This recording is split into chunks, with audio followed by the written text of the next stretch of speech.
السلام عليكم ورحمة الله وبركاته.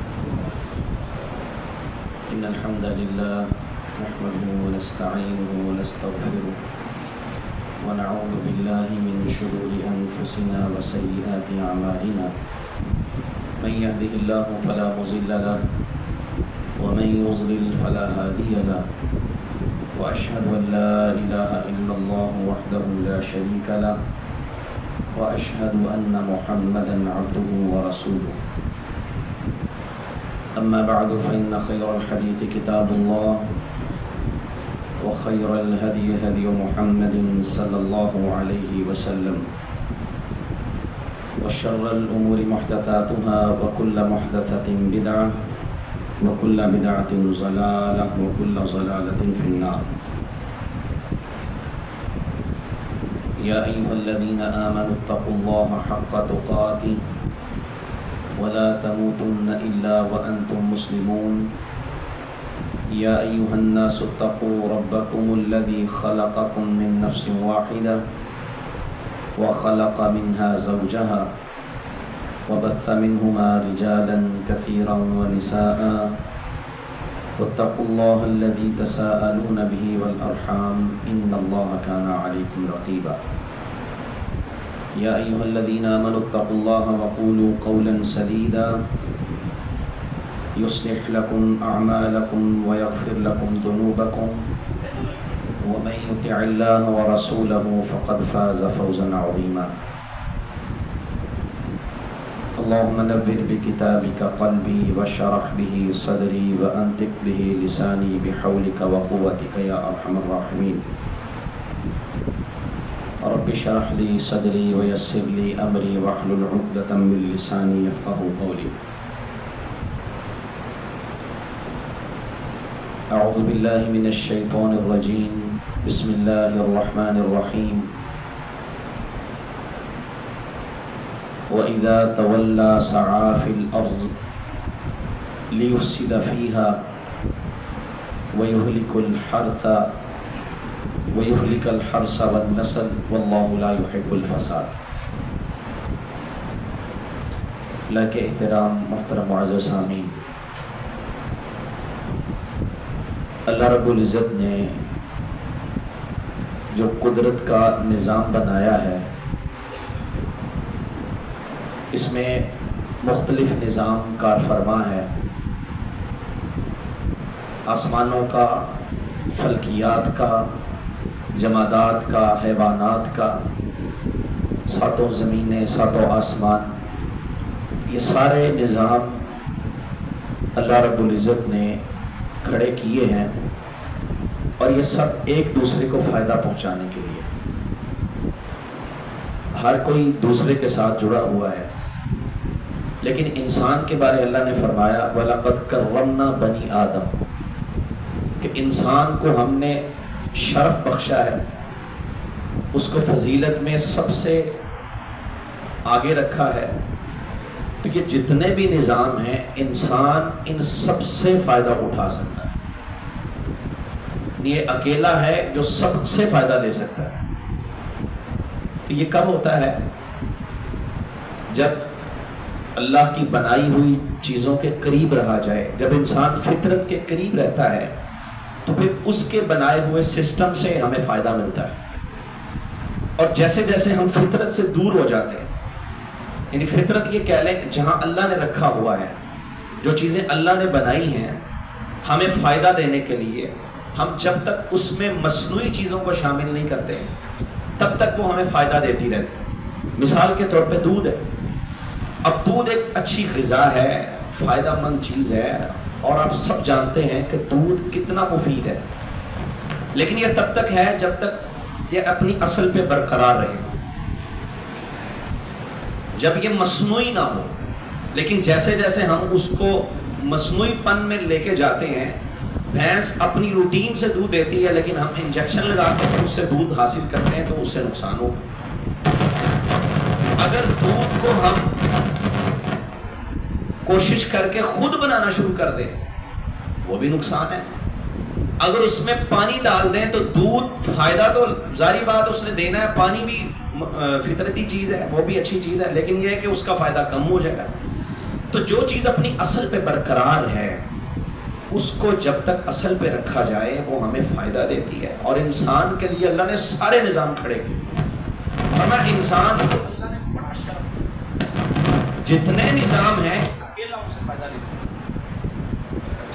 ان سارے نظاموں کو اگر دیکھا جائے تو اس میں ایک نظام ہے شجرکاری کا نظام، یا آپ یہ کہہ لیں فصلوں کا نظام، شجر و حجر کا نظام۔ تو یہ اللہ رب العزت نے ہمارے فائدے کے لیے کھڑا کیا ہوا، اور آج کی سائنس بھی اس بات کو تسلیم کرتی ہے۔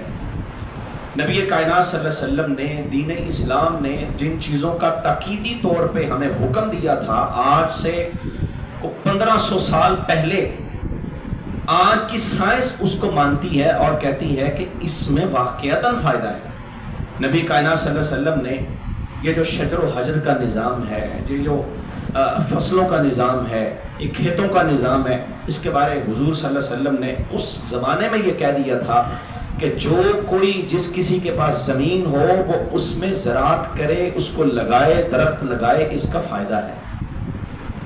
نبی صلی اللہ علیہ وسلم نے کیا فرمایا؟ ابرما من مسلم یغرس غرسا، کوئی بھی مسلمان جو کوئی درخت لگاتا ہے یا کھیتی باڑی کرتا ہے، زراعت کا کام کرتا ہے، جو یعنی فطرتی چیزیں ہیں کہ ہم نے اچھے طریقے سے کوئی چیز لگائی اور وہ فطرت کی طرف سے، اللہ کی طرف سے اس کی بڑھوتری ہوئی، اور پھر اس سے ہمیں پھل ملا، پھر اس سے ہماری جو ہے نا وہ ہمارے فائدے منسلک ہو گئے۔ تو نبی کائنات صلی اللہ علیہ وسلم نے فرمایا جس نے یہ کام کیا الا کانا، تو اس کے لیے اللہ نے اس میں سے کیا رکھا ہے، جو وہ کھا لیتا ہے، ما اکل منہ لہ صدقہ، جو کچھ اس درخت سے کھایا جاتا ہے اس کے لیے صدقہ بنا دیتا ہے۔ آپ نے درخت لگایا، ہمیں لگتا ہے کہ میں اگر درخت لگاؤں گا تو یہ تو میری زندگی میں تو نہیں بڑا ہو جائے گا، اس کا پھل بعد والوں کو ملے گا۔ نبی صلی اللہ علیہ وسلم نے فرمایا وہ درخت لگا کے چاہے فوت ہو جائے، بعد میں کوئی آنے والا اس سے پھل کھا لیتا ہے تو اس کو اس کا اجر ملتا ہے، یہ اس کے لیے صدقہ جاریہ بن جاتا ہے۔ اور حدیث کے دوسرے فرما سرق منہ لہ صدقہ، اگر اس سے کوئی چوری کر لیتا ہے، یعنی جس نے لگایا یا جس کی ملکیت میں تھا یا یہ کسی اور کو دے کے چلا گیا، وہ نہیں کھا رہا، کوئی اور آ کے چوری کر لیتا ہے، نبی صلی اللہ علیہ وسلم نے فرمایا یہ بھی اس کے لیے صدقہ ہے۔ اور فرمایا وما اکل السبع، اور اس میں سے اکل السبع جو چپائے کھا لیتے ہیں، کسی بکری نے کھا لیا، کسی بھینس نے کھا لیا، کسی پرندے نے کھا لیا، وہ وہاں پہ آ کے بیٹھا اور اس نے کچھ کھایا، نبی صلی اللہ علیہ وسلم نے فرمایا اس کے لیے یہ بھی صدقہ ہے۔ یہ فطرتی نظام ہے جو اللہ رب العزت نے ہمارے لیے قائم کیا ہوا ہے، اور حدیث کے الفاظ ہیں، نبی صلی اللہ علیہ وسلم نے فرمایا اس سے جو پرندے کھاتے ہیں وہ بھی اس کے لیے صدقہ ہے، لیکن یہ ہوگا کب؟ جب یہ درخت موجود ہوں گے، جب ہم فطرت سے بغاوت نہیں کریں، جب ہم فطرت کے قریب رہنا شروع کر دیں گے اور ہمیں یہ چیزیں بھلی لگیں گی۔ لیکن آج فطرت سے بغاوت ہو گئی ہے، آج یہ نظام ہم نے بگاڑ دیا، اس نظام کو تہہ و بالا کر دیا، تہس نہس کر دیا۔ پہلے آپ سنتے ہوتے تھے نا کہ 100 سال پرانا درخت فلاں علاقے میں لگا ہوا جی، فلاں جگہ پہ فلاں، بلکہ نہروں کے اوپر عام طور پہ یہ 50 سال پرانا ہے۔ آج ایسی چیزیں نظر آتی ہیں، کاٹ دی ہیں۔ ہم نے فطرت سے بغاوت کی اور ہم کہتے ہیں جی سیلاب آ گئے، لینڈ سلائڈنگ ہوگی، گلوبل وارمنگ کا مسئلہ ہے، فلاں ہے فلاں ہے، یہ سارے مسئلے اس لیے پیدا ہوئے ہم نے فطرت سے بغاوت کی ہے۔ یہ کوئی آفتیں نہیں ہے، آفت بھی کہہ لیں کہ چونکہ ہم نے فطرت سے بغاوت کی ہے تو اللہ نے آفت تو بھیجنی ہوتی ہے، لیکن اس کا ایک سبب ہماری نااہلی ہے کہ ہم نے اس نظام کو بگاڑ کے رکھ دی۔ آج دیکھ لیں درخت لگانے کی آپ بات کریں، مطلب وہ چیزیں ہیں ہی نہیں، لوگ اکھاڑنے والے موجود ہیں، یہاں پر سوسائٹیاں بنانے والے لوگ آئیں گے، وہ کہیں گے یہاں پہ جتنا جو ہے نا سبزہ ہے اس کو برباد کر دو، اور یہ ہمیں لگتا ہے کہ دیکھیں نہیں ترقی ہو رہی ہے، ہم ترقی کی دوڑ میں آگے جا رہے ہیں، تعمیر ہو رہی ہے ملک کی، اور ملک جو ہے نا وہ نئی ترقی کی راہوں پہ گامزن ہے، لیکن ہوتا کیا ہے کہ جو فطرت تھی ہم نے اس کو توڑا، اس کو خراب کیا، اس سے بغاوت کی، اور پھر ہمارے حصے میں کیا ہے؟ تو نبی صلی اللہ علیہ وسلم کہہ رہے ہیں کہ جو کوئی درخت لگا دے، جو کوئی ایسا کام کرے، اس کے لیے یہ صدقہ ہے۔ اچھا پرندے صرف کھاتے نہیں ہیں، حدیث کے الفاظ ہیں کہ پرندے اس سے کھائیں. پرندے بیٹھتے بھی ہیں درختوں پہ. جب درخت ہی نہیں ہوں گے تو بیٹھیں گے کہاں پہ؟ پرندے اپنے گھونسلے بھی بناتے ہیں. جب درخت نہیں ہوں گے تو وہ بیچارے گھونسلے کہاں پہ بنائیں گے؟ یعنی ان کی بقا کا بھی ان کے اندر راز پوشیدہ ہے کہ اگر پرندوں کو بھی باقی رکھنا ہے یا اس طرح کی چیزیں، آج چیزیں ناپید ہو رہی ہیں، ختم ہوتی جا رہی ہیں. اس کی وجہ یہ ہے کہ جو چیزیں ان کو چاہیے تھی ہم وہ ختم کرتے جا رہے ہیں. تو نبی صلی اللہ علیہ وسلم نے فرمایا اس سے جو کھائیں اس پہ بیٹھتے ہیں. بلکہ شہد کی مکھی، قرآن مجید میں اللہ رب العزت نے کیا فرمایا؟ وَأَوْحَى رَبُّكَ إِلَى النَّحْلِ أَنِ اتَّخِذِي مِنَ الْجِبَالِ، کہ ہم نے وحی کی شہد کی مکھی کی طرف کہ وہ پہاڑوں میں درختوں میں اپنے گھر بنائے. وہ درختوں میں گھر بنائے. یعنی شہد کی مکھی کا بھی یہ جو درخت ہیں، یہ جو سبزہ ہے، یہ جو پھول ہیں، کھیت کھلیان ہیں، ان کے ساتھ وابستہ ہے. جب وہ ہوگا تو وہاں سے وہ شہد اکٹھا کرے گی، وہاں وہ چھتا بنائے گی اور وہ ہمیں ملے گا. یہ کتنی بڑی نعمت ہے. لیکن اگر درخت ہی ختم کر دیے جائیں، اگر ان کو تہس نہس کرنا شروع کر دیے جائے تو یہ کام بھی ختم ہوگا. پھر ہم مصنوعی کی طرف چلے جاتے ہیں. پھر شہد کے لیے ہمیں شیرہ رکھنا پڑتا ہے. وہی شہد کی مکھی جو کسی درخت سے جو ہے نا وہ کچھ چوس کے لے کے آتی تھی، کسی جو ہے نا پھول سے وہ کچھ لے کے آتی تھی، ہم نے کہا شیرہ رکھو، اس شیرے سے شہد بنا دے. اگرچہ وہ شہد کی مکھی سے نکلتا ہے لیکن ہم نے اس کو جو فیڈ کیا وہ کیا ہے؟ وہ کسی جو ہے نا وہ فطرتی چیز پہ نہیں گئی، ہماری بنائی ہوئی چیز سے وہ کھا رہی ہے. یہ فطرت سے بغاوت کے نتیجے پیدا ہوئے. نبی کائنات صلی اللہ علیہ وسلم ایک صحابیہ ہیں، ان کے باغ میں داخل ہوئے اور آپ نے ایک کھجور کے درخت کو دیکھا اور فرمایا کہ یہ کس نے لگایا؟ من غرس ھذا النخل، اس کو لگایا کس نے ہے؟ آپ نے بتایا کسی مسلمان نے لگایا یا کسی کافر نے لگایا؟ تو انہوں نے بتایا کہ یہ کسی مسلمان کا لگا ہوا ہے. تو حدیث کے الفاظ کیا ہیں؟ نبی کریم صلی اللہ علیہ وسلم نے فرمایا مسلمان جو بھی درخت لگا دیتا ہے وہ اس کے لیے صدقہ بن جاتا ہے. تو ہماری آج کی گفتگو میں صرف یہ بات کرنی ہے کہ درخت لگانے کی طرف آنا چاہیے، نہ کہ ہمیں ان کو بگاڑنا چاہیے، نہ کہ ان کو جو ہے نا وہ خراب کرنا چاہیے. فطرت سے بغاوت نہیں ہونی چاہیے بلکہ فطرت کے قریب رہ کے زندگی بسر کرنی چاہیے. ہمارا ضابطہ کیا ہے دین اسلام کا؟ نبی کائنات صلی اللہ علیہ وسلم حضرت علی فرماتے ہیں، لیکن جنگ جو ہوتی ہے نا، جنگی حالات میں بہت سی چیزیں جو عام حالات میں جائز نہیں بھی ہوتی اس وقت جائز ہو جاتی ہیں. جیسے جھوٹ بولنا، عام طور پہ کسی کو دھوکہ نہیں دے سکتے لیکن جنگ میں آپ دھوکہ دے سکتے ہیں، آپ جھوٹ بول سکتے ہیں، اجازت ہے. کیوں؟ جنگی حالات، ہنگامی صورتحال. اور جنگ میں ہوتا کیا ہے؟ اگلے کو مار دینا، بستیاں اجاڑ دینا، تہو پالا کر دینا، تہس نہس کر دینا. لیکن نبی صلی اللہ علیہ وسلم جنگ میں بھی کیا کہہ رہے ہیں؟ سیدنا علی رضی اللہ تعالیٰ عنہ کہتے اللہ کے رسول جب ہمیں جنگ پہ بھیجا کرتے تو آپ کی جو ہدایات تھی اس میں ایک ہدایت یہ بھی ہوتی تھی وَلَا تَقْتُلُوا وَلِيدًا طِفْلًا، کسی بچے کو قتل نہیں کرنا،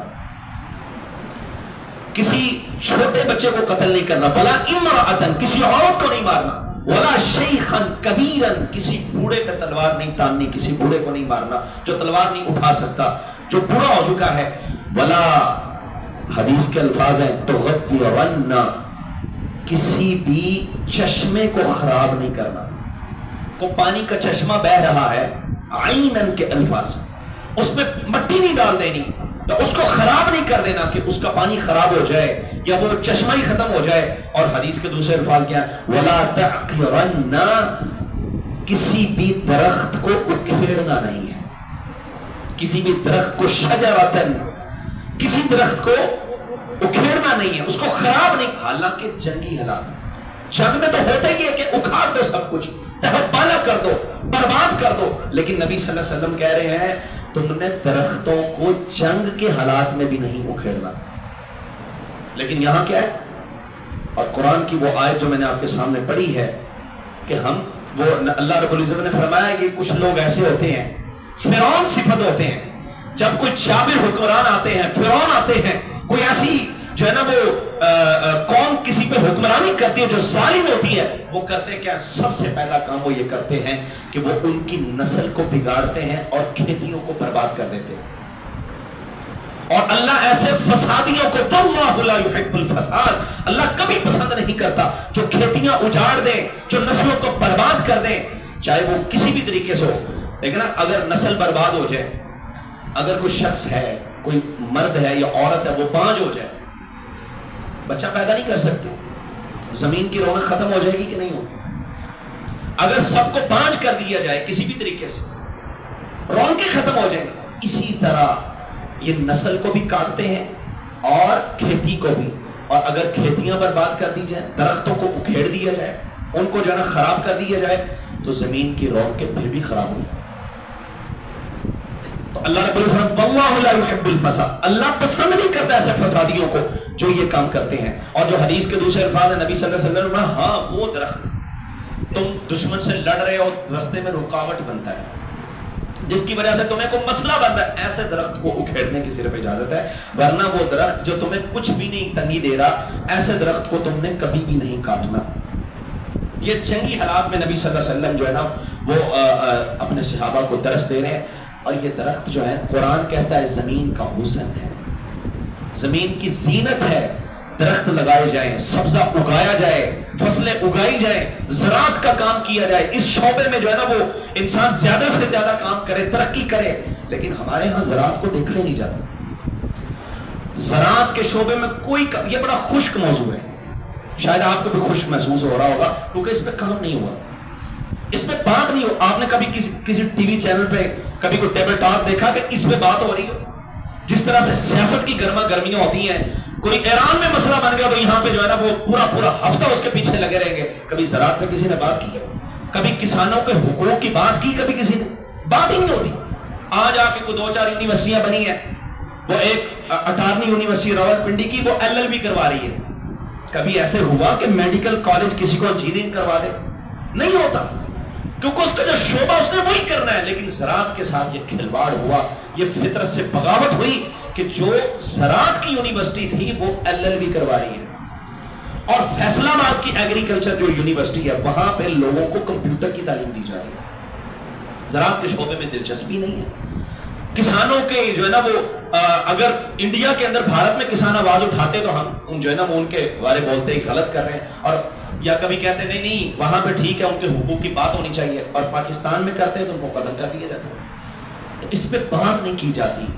زراعت کا شعبہ جو ہے اس کو ہم نے جو ہے نا وہ قابل التفات سمجھا ہی نہیں ہے، اس پہ بات نہیں ہوتی، اور ہماری خود کی بھی لاپرواہی ہے۔ ہم نے کبھی یہ کام نہیں کیا اپنے بچوں کو ترغیب دیں، خود یہ کام کرے کہ درخت لگا دیں۔ اب کروڑوں درخت نہیں لگا سکتے، لاکھوں نہیں لگا سکتے، کوئی بندہ ایک درخت تو لگا سکتا ہے نا، کوئی 2 4 5 تو لگا سکتا ہے۔ یہ مشکل کام نہیں، اپنے گھر میں لگا دیں، آپ کو بھی فائدہ مل جائے، آپ کی جو ہے نا وہ بچوں کو بھی فائدہ ہو جائے، آنے والی نسلیں بھی اس سے فائدہ لے سکتی ہیں۔ تو یہ کام کرنا چاہیے۔ نبی کائنات صلی اللہ قرآن کہتا ہے یہ زمین کا حسن ہے، جو کچھ اللہ نے پیدا کیا، نباتات، جمادات، حیوانات اور اس میں درخت، یہ سارا کچھ زمین کا حسن ہے۔ لیکن آج اس حسن کو ختم کرنے والے لوگ جو ملیا میٹ کر دیتے، یہ جو ہے نا وہ سسٹم ایسا آ گیا، یہ اتنا بڑا افریت ہے کہ جس کو قابو کرنا بڑا مشکل ہو گیا ہوا۔ پہلے یہ لاہور ہوتا تھا تو لاہور کے باہر بھی کوئی علاقہ ہوتا، اب تو لاہور کے باہر بھی لاہور ہی ہے۔ وہ پطرس بخاری نے 1976 میں لاہور کا جغرافیہ لکھا، وہ کہتا ہے لاہور ایسا شہر ہے جس کے باہر بھی لاہور ہی لاہور ہے، یعنی ہر سائڈ پہ لاہور۔ کیوں کہ ہر جگہ پہ سوسائٹی کاٹ دی گئی، ہر جگہ پہ کوئی نہ کوئی کاٹ کے سبزہ جتنا بھی تھا وہ سارا اس کے اندر شامل کر دیا گیا۔ پہلے سبزہ ہوتا تھا، اس کو دیکھتے تھے، دور تک نظر جاتی تھی، اب وہ نظریں کہاں جاتی ہیں؟ اب پتھر آ گئے، اب ہم نے وہاں پہ سیمنٹ کی عمارتیں کھڑی کر دی، بڑے بڑے پلازے قائم کر دیے، فلاں بن گیا، ترقی ہو رہی ہے۔ اور جو دوسرے ملک ممالک ہیں جن کو ہم ترقی یافتہ کہتے ہیں، فرانس ہے، اس طرح کے ملک، وہ ابھی یہ کر رہے ہیں کہ وہ سبزے کی طرف آ رہے ہیں، وہ زیادہ سے زیادہ سبزہ اگانے کی طرف آ رہے ہیں۔ اور ہم مسلمان ہیں، ہمارا دین ہمیں یہ سبق دیتا ہے، ہمارا مذہب یہ ہمیں سبق دیتا ہے کہ تم نے سبزہ اگانا ہے، درخت لگانے ہیں، ہم ان کو کاٹ کے اس پہ سرمایہ درانا جو سسٹم ہے، جو بڑے بڑے لوگ ہیں ان کی جیب میں پیسہ ڈالنے پہ لگے ہوئے۔ 2 فیکٹر ہیں یہاں پر، ایک تو یہ ہے کہ پیسہ بنانے والے لوگ ان کا پیسہ بناؤ جیسے بھی بنتا ہے۔ یہ جو جدیدیت ہے نا، ماڈرنزم، اس پہ انشاءاللہ ہم کبھی بات کریں گے، لیکن مختصر اس حوالے سے میں آپ کو بتا دیں یہ چاہتے کیا ہیں؟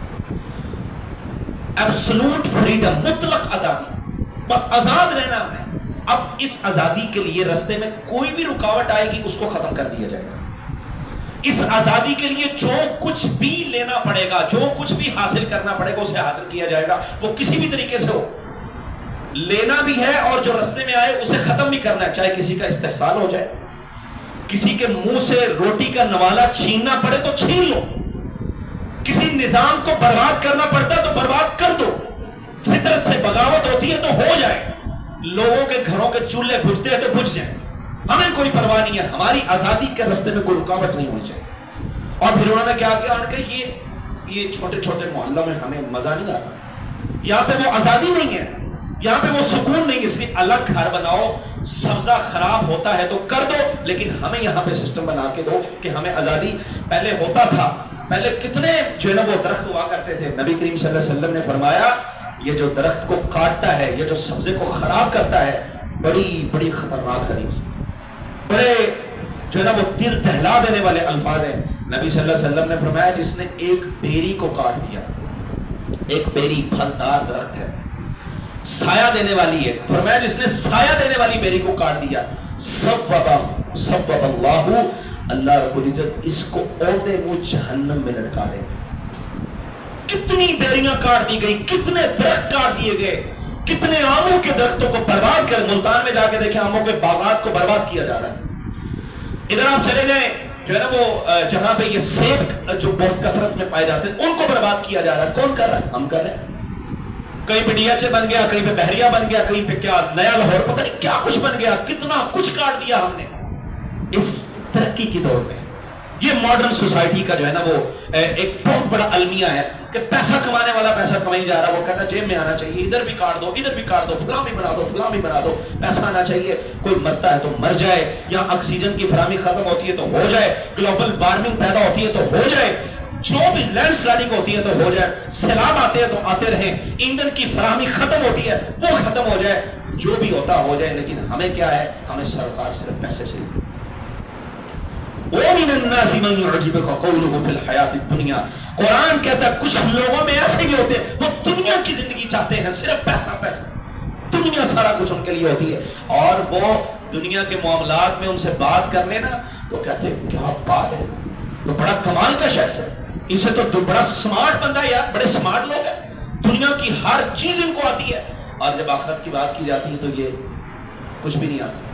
اور قرآن کہتا ہے یہ منافق کی علامت ہوتی ہے, یعنی وہ صرف دنیا کی باتیں کرتا ہے اور دنیا کے لیے اپنی ساری تقو اپنی ساری محنتیں لگا دیتا ہے. تو بہرحال مختصر یہ ہے کہ یہ جو نظام تھا اس کو ہم نے برباد کر دیا, جبکہ نبی کائنات صلی اللہ علیہ وسلم کہہ رہے ہیں ایک درخت اگر کسی نے سائے والا کاٹ دیا اللہ اسے جہنم میں ڈال دے گا. اور امام ابو داؤد رحمۃ اللہ علیہ جو اس حدیث کو بیان کرتے ہیں اپنی کتاب میں, وہ کہتے ہیں کسی نے ان سے سوال کیا ایک درخت کو کاٹنے کی اتنی سزا, تو انہوں نے یہ بات بیان فرمائی کہ اگر وہ درخت کسی ایسی جگہ پہ ہے جہاں پہ لوگ اس سے سایہ حاصل کرتے ہیں, چاہے لوگ نہیں ہے, کوئی بھی مسافر ہے وہ بھی اس سے سایہ حاصل کرتا ہے, یا کوئی جانور اس کے نیچے آ کے بیٹھتے ہیں سایہ حاصل کرتے ہیں, ایسے درخت کو اگر کوئی کاٹتا ہے تو اس کے لیے یہ وعید ہے. ہاں اپنی زمین میں ہے اور ضرورت کے تحت اگر کوئی کاٹتا ہے, ضرورت ہے, بڑی کوئی ایمرجنسی ہے, کوئی اس طرح کی ضرورت پڑ گئی ہے, پھر کاٹنا پھر کوئی حرج نہیں ہے. لیکن اگر وہ کہتا کوئی بات نہیں میرا درخت ہے میں جو مرضی کروں میں تو کاٹوں گا, اس کے نیچے لوگ آ کے چاہے سایہ لیتے ہیں جو بھی کرتے ہیں, اگر اس نے کاٹ دیا تو حدیث کہتی ہے اس کو اللہ جہنم میں ڈالے. ایک درخت کو اگر کوئی کاٹ دیتا ہے, ہمارے ہاں پاؤں کے باغات جو ہے نا اس کو برباد کر دیا جاتا ہے, لگانے والی سائڈ پہ کوئی نہیں آتا. اور ہم کیا کہتے ہیں یہلک الحرث والنسل, کھیتیاں بھی تباہ اور نسل بھی تباہ, اس کو بھی تباہ کرے. واللہ لا یحب الفساد, اللہ رب العزت ایسے فسادیوں کو پسند نہیں کرتا. ہم نظر دوڑاتے ہیں پتھر ہی پتھر نظر آتے ہیں, پلازے ہی پلازے نظر آتے ہیں, بڑی بڑی بلڈنگیں نظر آتی ہیں, جبکہ وہ زمانہ تھا کہ جب دیکھتے تھے دور تک ہمیں سبزہ نظر آتا تھا. اور ایکسپرٹس کہتے ہیں اگر آپ نے اپنے بچوں کو دور اندیش بنانا ہے نا, دور اندیش, اور ان کی سوچ میں فکر میں جو ہے نا وہ آپ نے تازگی پیدا کرنی ہے, ان کو کبھی کھیتوں میں لے کے جایا کرے اور ان کو دور تک سبزہ دکھایا کرے, ان کی فکر میں تازگی پیدا ہوگی, دور اندیشی پیدا ہوگی. لیکن آج تو ہم دیکھتے ہیں ہر وقت ہماری نظروں میں کیا پتھر ہی پتھر ہوتے ہیں, سیمنٹ کی عمارتیں ہوتی ہیں, بڑی بڑی چیزیں پلازے ہی ہوتے ہیں. تو جب پتھر دیکھیں گے تو سوچ بھی پتھر جیسی ہوگی, پھر وہ بالیدگی سوچ میں پیدا نہیں ہو سکتی, پھر وہ دور اندیشی پیدا نہیں ہو سکتی, کیونکہ ہم نے یہی دیکھنا ہے اور اسی میں پلنا بڑھنا ہے. کبھی ادھر لے کے جایا کریں اور ان کو یہ دکھایا کریں, اس سے فائدہ ہوتا ہے. اور اللہ رب العزت نے قرآن مجید میں اسی لیے کہا یہ زمین کا حسن ہے. اللہ اکبر. زمین کا حسن ہے یہ درخت, یہ سبزہ, یہ کھیت کھلیان, یہ زمین کا حسن ہے. اور اس حسن کو جو برباد کرتا ہے واللہ لا یحب الفساد, اللہ رب العزت اس کو پسند نہیں کرتا. اور حدیث نے ایک اور ضابطہ دیا ہے. نبی کریم صلی اللہ علیہ وسلم نے فرمایا جس بندے کے پاس کھیتی ہو, زمین ہو, من کانت لہو ارض, زمین ہے کسی بندے کے پاس, فرمایا اگر زمین ہے تو اس زمین کو وہ کیا کرے, فلیزرعھا, اس میں کاشت کرے, زراعت کرے, پیسے نہ چھوڑ دے. اتنی زمین پڑی ہوئی ہے اور یہ دوسری تیسری چیزوں کے پیچھے بھاگ رہا ہے. اگر زمین ہے تو اس زمین کو کیا کرنا ہے, چینج آئے کہ زمین موجود ہے, اس پہ درخت بھی لگے, اس کو کاٹنا نہیں, یہ نہیں. اگر زمین موجود ہے اس کو خالی نہیں چھوڑنا. حدیث کے الفاظ حکم ہے, نبی صلی اللہ علیہ وسلم کہہ رہے ہیں اس پہ زراعت کرو, اس پہ کچھ لگا دو, اس پہ سبزہ لگا دو, درخت لگا دو. اگر زمین پہ تم نہیں کر سکتے, یا تمہارے پاس زمین اتنی زیادہ ہے, کچھ پہ کر لیا, وقت نہیں ہے کہ زیادہ پہ جو ہے نا وہ کام کروں, تھوڑی پہ کر لیا, باقی بچ گئی ہے, تو فرمایا فلیزرعھا اخاہ, وہ اپنے بھائی کو اس پہ کاشت کروا دے, اپنے بھائی کو دے دے کہ تم اس پہ کوئی سبزہ لگا لو, تم اس پہ کوئی کاشتکاری کر لو, تم اس پہ زراعت لگا لو, لیکن اسے خالی نہیں چھوڑنا. حدیث کیا کہتی ہے, زمین کو خالی نہیں چھوڑنا. اگر خود نہیں کر سکتے, کوئی اور مصروفیت ہے, کوئی دوسری تیسری مصروفیت ہے, تو پھر کیا کرو, پھر اس خالی زمین کسی اور کو دے دو, اپنے ہمسائے کو دے دو, اپنے محلے والے کسی کو دے دو, اپنے بھائی کو دے دو, دوست کو دے دو کہ تو یہاں پہ کر تاکہ خالی نہ رہے. کیوں؟ خالی زمین انسانوں کے لیے زہر قاتل ہوتی ہے. سوسائٹی کٹ گئی, 4 پلاٹ بک گئے, باقی سارے خالی پڑے ہوئے, اور یہ زہر قاتل ہے, یہ صحت کے لیے بھی مفید نہیں ہے, اور یہ کتنی بیماریاں پیدا کرنے والا اس کا سبب ہے. کیوں؟ اگر یہاں سبزہ ہوتا تو پیچھے کتنا کچھ ہوتا, اسے ہمیں کیا کچھ ملتا.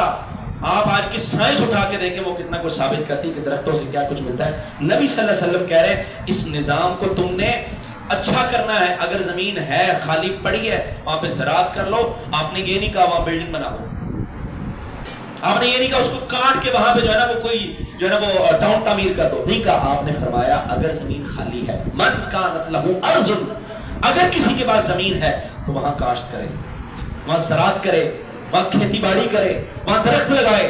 اور اگر نہیں لگا سکتا کسی کو لگوا دے, لیکن خالی نہیں چھوڑنا. کیوں؟ اگر خالی زمین چھوڑ دی تو اس سے کتنے نقصان ہوتے ہیں. اگر یہ درختوں کی طرف ہم نہیں جاتے, اگر سبزے کی طرف نہیں جاتے, تو یہ جتنی چیزیں میں نے آپ کے سامنے بیان کی ہیں, لینڈ سلائڈنگ سے محفوظ ہو جاتا ہے انسان.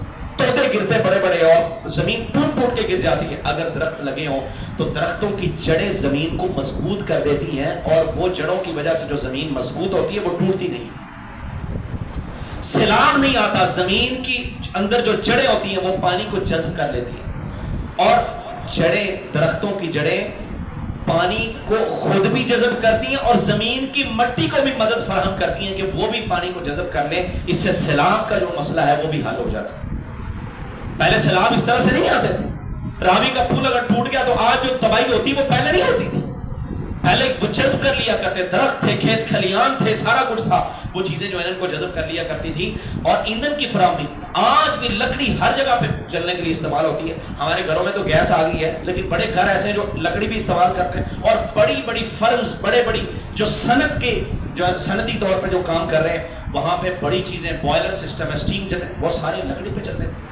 لکڑی اس میں استعمال ہوتی ہے, اور پھر اس میں خام مال تیار ہوتا ہے, اور خام مال جو ہے اس پہ لکڑی بھی ہے جس سے فرنیچر بنتا ہے, اور بڑی چیزیں اس سے بنتی ہیں.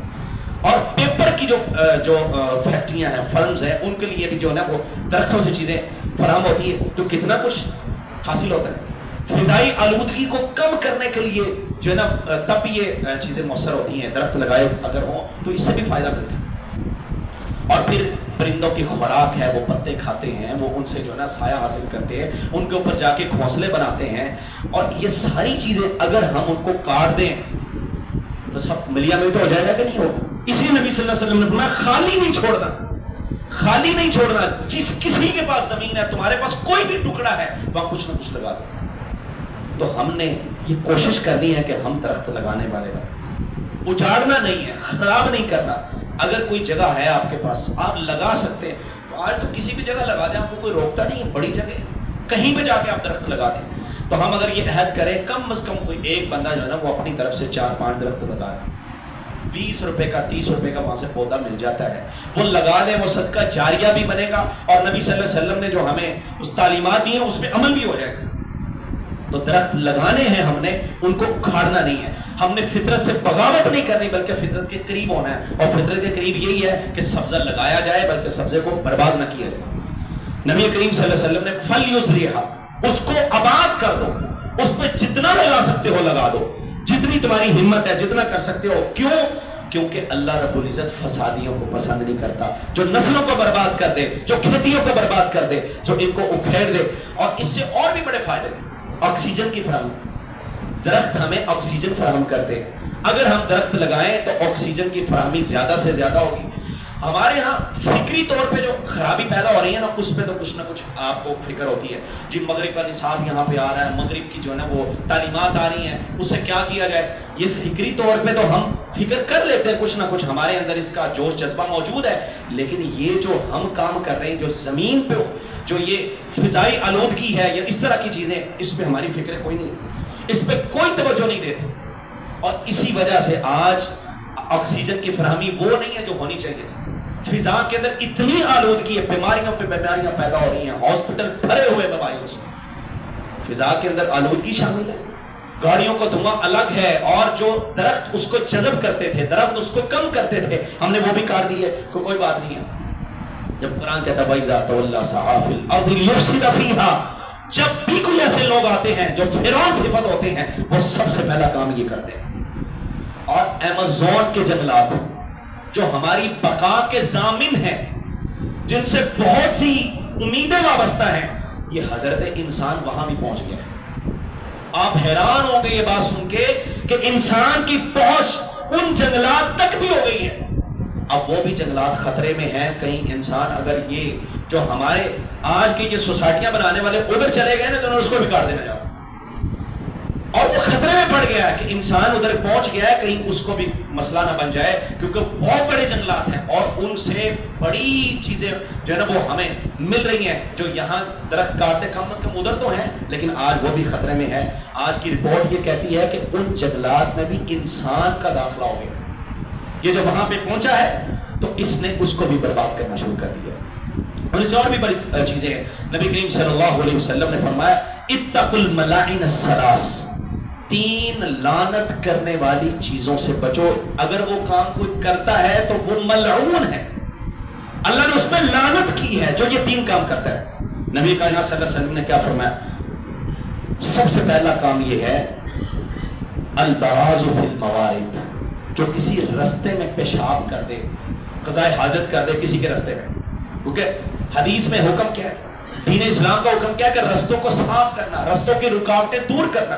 بلکہ نبی کریم صلی اللہ علیہ وسلم نے فرمایا ایمان کے 70 سے زیادہ شعبے ہیں، اور سب سے نچلی شاخ یہ ہے اماطۃ الاذی، کہ رستے میں سے کسی تکلیف دہ چیز کو ہٹا دیا جائے.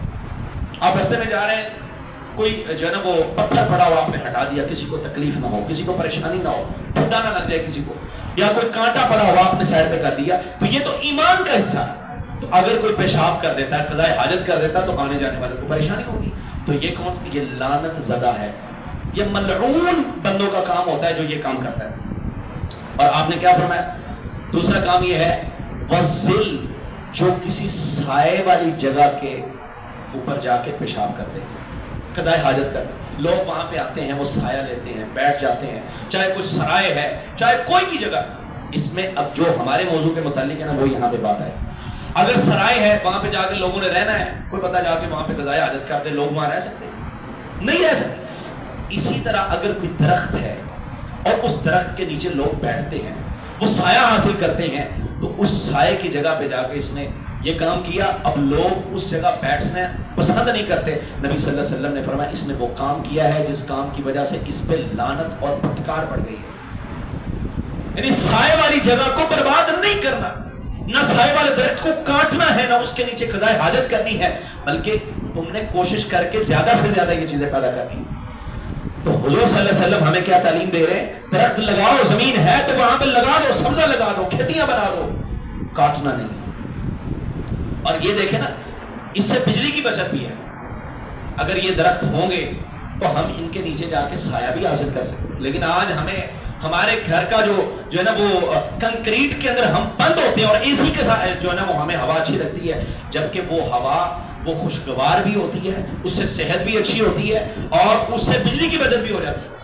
کتنے ایسے آلات ہیں اگر درخت ہوں گے تو ہم ان کو استعمال نہیں کریں گے جو بجلی پہ چلتے ہیں، بلکہ ہماری ویسی ضرورت پوری ہو جائے گی۔ آکسیجن کی فراہمی ہوتی ہے، صنعتوں میں خام مال کے طور پہ استعمال ہوتا ہے، زمین زرخیز ہوتی ہے ان کی وجہ سے۔ اور ادویات، آپ حیران ہوں گے جڑی بوٹیوں کے اندر جو چیزیں، اس جڑی بوٹیاں جو حاصل کی جاتی ہیں نا درختوں سے، پودوں سے، چھوٹے چھوٹے پودے ہوتے ہیں، درخت ہوتے ہیں، ان سے جڑی بوٹیاں جن سے دوائیاں بنتی ہیں، اور یہ ہومیوپیتھا کا سارا شعبہ جڑی بوٹیوں سے بنتی ہے۔ 83 ارب ڈالر 83 ارب ڈالر کا کاروبار ہوتا ہے ان درختوں سے حاصل ہونے والی جڑی بوٹیوں سے۔ کتنا بڑا سسٹم ہے۔ چیز آئے کہ ہم اس پہ فکر کریں، کوئی لوگ بٹھائیں، کوئی اس طرح کے لوگ پیدا کریں جو بیٹھیں سر جوڑے اور سر کھپائیں کہ ہم نے اس کو آگے کیسے بڑھانا ہے، ہم نے درختوں کو لگانا کیسے ہے، ہم نے جو ہے نا وہ کسانوں کو ریلیف کیسے دینا ہے۔ ہم یہ کرنے کی بجائے ہم ان کو کاٹنے والوں کو ریلیف دے رہے ہیں۔ دیکھیں نا، چینی سستی نہیں ہوتی، اس کا ریٹ وہاں پہ ہی ہے، لیکن کسان سے جب گندم خریدنے کا ٹائم آیا، زبردستی اسے کہا اس ریٹ پہ تم نے فروخت کرنی ہے۔ وہ بیچارہ کیا کہتا ہے، اب اس نے تو فروخت کرنی ہے، اس کو اگلے سال کے لیے بیج چاہیے، اس کو اپنا سرمایہ جو ہے نا اس نے جو لگایا، اس کی راس ہے، اس نے وہ واپس لینی ہے، وہ تو بیچے گا۔ سستے داموں اس بیچارے کی گندم بکوا دی اور اپنے گوداموں میں اس کو سٹور کر لیا، اور بڑے بڑے مگرمچھوں کی جیب میں پیسہ چلا جائے، وہ اب آگے اس کو فروخت کریں گے، لیکن یہ بیچارہ کسان کا کیا بنا؟ اس سے سستے داموں لے لی۔ یہ ہم نے کسان کو ریلیف دیا ہی، یعنی زراعت کے شعبے میں کام ہی نہیں ہے۔ ہم اس پہ جا کے کام کریں، لوگوں کو بٹھائیں، کوئی جو ہے نا وہ اور ٹیم تشکیل دیں کہ وہ یہاں بیٹھے، اس پہ پورا جو ہے نا وہ کام کر کے ان کے لیے آسانیاں پیدا کرے۔ ہم نے مشکلات کھڑی کر دی، اب وہ کسان مجبور ہے، وہ کہتا مجھے تو کھیتی باڑی سے اتنے پیسے نہیں ملتے، یہ جو سوسائٹی والا مجھے زیادہ دے رہا ہے، وہ کہتا ٹھیک ہے میں بھی بابو بن جاتا ہوں، وہ بیچارہ بیچ کے ادھر آ جاتا ہے۔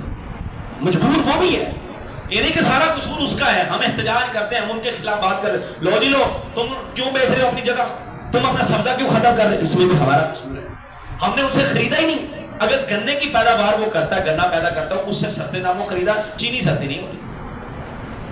گڑ کی طرف کسی کی توجہ نہیں دلائی کہ یہ کرو، بلکہ آپ حیران ہوں گے کتنے ہزار کروڑ ٹن دودھ پیدا کرتا ہے پاکستان۔ ہم نے کوئی ایسا سسٹم نہیں بنایا کہ اس دودھ کو خالص کر کے لوگوں تک پہنچایا جائے، کہ خالص گھروں میں پہنچ جائے، پیدا کر سکتے، پہنچا بھی سکتے۔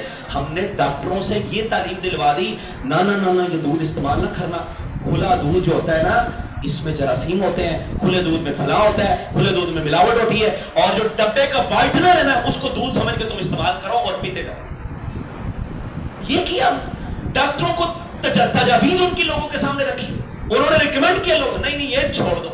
یعنی ہم نے کسان کو جتنا کر سکتے تھے برباد کرنے کی کوشش کی ہے، تاکہ کوئی سوسائٹی سسٹم ہو یا ہمارا بھی اس میں سارا قصور ہے۔ اللہ رب العزت ہمیں توفیق دے کہ ہم درخت لگائیں، ہم سبزہ اگائیں، ہم کھیتیاں لگائیں۔ ہمارے ہاں اگر یہ سبزہ ہوگا تو اس میں معاشرتی فوائد بھی ہیں، مالی فوائد بھی ہیں، اور ہماری صحت کے لحاظ سے ساری چیز میں اس میں موجود ہے۔ آج آپ نے ایک عہد کرنا اپنے آپ سے، ہم نے کم از کم 4-5 درخت لگانے، لگا سکتے ہیں، کوئی مشکل نہیں ہے، کوئی مشکل۔ اگر کوئی یہ نیکی کا کام کرے، وہ نہیں میں دے دوں گا، لگا کوئی دے، میں دے، کوئی ہوتا نہیں پتا میں 100 روپیہ بھی خرچ نہیں کر سکتا، 20 روپے کا درخت آ جاتا ہے یار، 20 روپے کا۔ اگر وہ کہتا میں نہیں لے سکتا، کوئی اور کہے میں دے دوں گا، لگا دو یار، تم لگا دو، تو ہم کوشش کریں گے انشاءاللہ کہ ہم درخت لگائیں، ہم سبزہ اگائیں۔ اللہ رب العزت ہمارے ہاں جو ہے یہ سبزہ ہے، یہ درخت ہے، اللہ ان کو بڑھا دے، ان کی بڑھوتری والے کام کرنے کی ہمیں توفیق عطا فرمائے۔ اقول قولی ھذا واستغفر اللہ الحمد للہ۔